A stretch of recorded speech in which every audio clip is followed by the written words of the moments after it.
হে everyone, আসসালামু আলাইকুম। আপনাদের সঙ্গে আজকে আমি শেয়ার করতে এলাম আলুর কাতলি। আলুর কাতলি রেসিপিটি খুব ইউনিক এবং খুবই সাধারণ একটি রেসিপি, কিন্তু খুবই টেস্টফুল। তো চলুন দেখে নেওয়া যাক রেসিপিটি। প্রথমে আলুটা আমি ভেজে নেব। তো আলু ভাজার জন্য একটা ফ্রাইং প্যানে কিছুটা তেল দিয়ে দিলাম। তেলটা গরম হতে হতে আমরা এটাতে অল্প পরিমাণে দিয়ে দেব লবণ এবং খুব সামান্য পরিমাণে দিয়ে দেব হলুদ গুঁড়ো।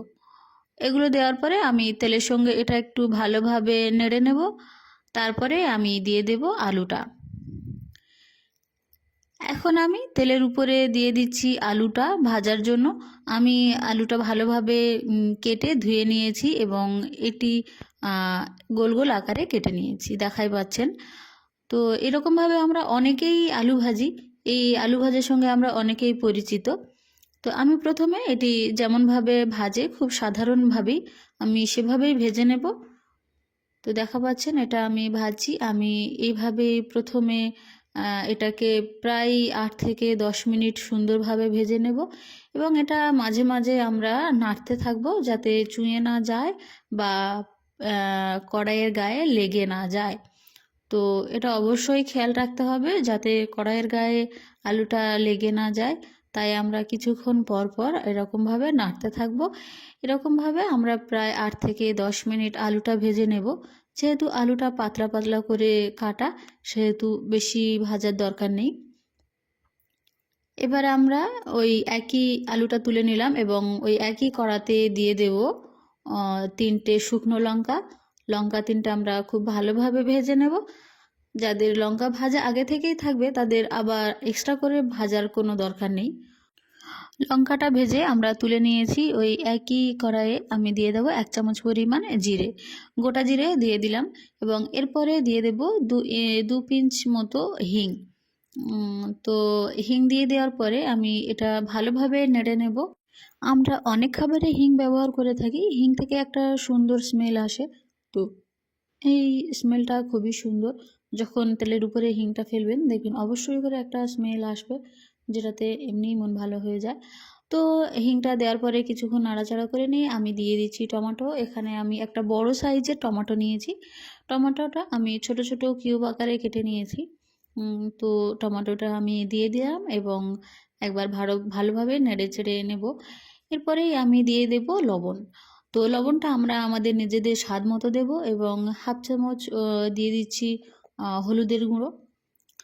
দিয়ে আমি এটাকে আরও একবার ভালোভাবে নেড়ে নেব। আর অবশ্যই খেয়াল রাখবেন যাতে এটা কড়াইয়ের গায়ে লেগে না যায় এবং এরপরেই আমরা জল ব্যবহার করব। আমি দিয়ে দিচ্ছি 1/2 কাপ পরিমাণ জল। খুব বেশি পরিমাণে জল দেওয়ার কোনো প্রয়োজন নেই, এটা রান্না করতে বেশি জল লাগে না। এখানে 1/2 কাপ জলই যথেষ্ট। তবে আপনি যদি আলুর পরিমাণটা বেশি নেন তখন জলের পরিমাণ, টমেটোর পরিমাণ, সব কিছুর পরিমাণই তো বেশি নিতে হবে। তো জলটা মরে যাওয়ার অপেক্ষায় ছিলাম। জলটা পুরোপুরি টেনে নিলে আমরা এখন এটাতে আরও একবার জল ব্যবহার করব 1 কাপ পরিমাণ। তো ভালোভাবে নাড়াচাড়া করে নিয়ে আমি আরও একবার 1 কাপ পরিমাণ জল দিলাম এবং এটাকে আমি খুব ভালোভাবে নেড়ে নেব এবং ঢাকা দিয়ে দেব ফুটে ওঠার জন্য। তো এখন আমি এটাকে ঢাকা দিয়ে দিচ্ছি এবং আমি 5 মিনিট পরে খুলব। আমার ওভেনটি এখন আছে মিডিয়াম ফ্লেমে। তো আমি এটা খুলে আর একবার ভালোভাবে নাড়াচাড়া করে নিলাম এবং যে লঙ্কাটা ভেজে রেখেছিলাম সেই লঙ্কাটা দেখা পাচ্ছেন আমি ভালোভাবে ক্রাশ করে নিচ্ছি। এখন গ্রেভিতে দিয়ে দেব। তো এটার জন্য খুব সুন্দর একটা স্মেল আসবে। আর শুকনো লঙ্কা তো অনেকেই খুবই পছন্দ করেন, আমার খুব পছন্দের একটা জিনিস। তো দিয়ে দিলাম লঙ্কাটা, দিয়ে একবার ভালোভাবে নেড়ে নিলাম এবং এবারে মেন ইনগ্রিডিয়েন্টস যেটা ছিল আমাদের আলুটা আমরা এটাতে দিয়ে দিচ্ছি। আলাদা আর কিছুই নয়, এটা খুবই সিম্পলভাবে রান্না করা যায়, খুবই সাধারণ একটা রান্না কিন্তু খুবই টেস্টফুল। তো এখানে আমরা আলুটা দিয়ে দিলাম, দিয়ে সুন্দরভাবে নেড়ে দিচ্ছি। দেখা পাচ্ছেন কালারটা কত সুন্দর এসছে। আপনারা দেখেছেন কোনো কালার ব্যবহার করা হয়নি বা কিছুই না, খুব সাধারণভাবে রান্না হলো, কিন্তু কত সুন্দর একটা কালার চলে এসেছে শুধুমাত্র শুকনো লঙ্কাটা ব্যবহার করার কারণে। শুকনো লঙ্কাটা যখন এইভাবে দেবেন, দেখবেন খুব সুন্দর একটা কালার চলে আসবে, আর খেতে তো আপনারা ট্রাই করলে বুঝতে পারবেন। তো এরপরে আমরা এটাতে 2 কাপ জল দিয়ে দিলাম।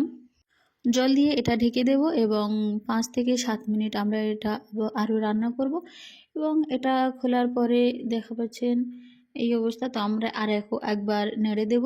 আরও একবার নেড়ে দেওয়ার পরে আমরা এটার উপরে দিয়ে দেব ধনিয়া পাতা। তো আপনাদের কাছে যদি ধনিয়া পাতা থাকে তাহলে অবশ্যই করে এটাতে ধনিয়া পাতা অ্যাড করার চেষ্টা করবেন, তাহলে টেস্টটা আরেকটু সুন্দর আসবে এবং গন্ধটাও, যেহেতু আমরা অনেকে ধনিয়া পাতার গন্ধটা খুবই পছন্দ করি। তো এরপরে আমরা আরও একবার ঢেকে দেব, দিয়ে আরও 5 মিনিট আমরা এটাকে রান্না করব। তো আরও 5 মিনিট আমরা এটা মিডিয়াম ফ্লেমেই রান্না করে নিচ্ছি। তো 5 মিনিট পরে আমি ঢাকনাটা খুলছি। দেখা পাচ্ছেন কেমন সুন্দরভাবে একটা কালার চলে এসছে এবং কেমন একটা লোভনীয় ভাব দেখাই পাচ্ছেন। কোনো এক্সট্রা কোনো মশলা ব্যবহার করা হয়নি। তো এই ছিল আমার আজকের রেসিপি। এবার আমি ওভেনটাকে অফ করে দেব। দেখা পাচ্ছেন আলু কাতলি। তো অবশ্যই করে ট্রাই করবেন এবং কমেন্টে অবশ্যই জানাবেন কেমন হয়েছিল আলু কাতলি। এটি রুটির সঙ্গে বা ভাতের সঙ্গে যে কোনো কিছুর সঙ্গে খুবই সুন্দর যাবে।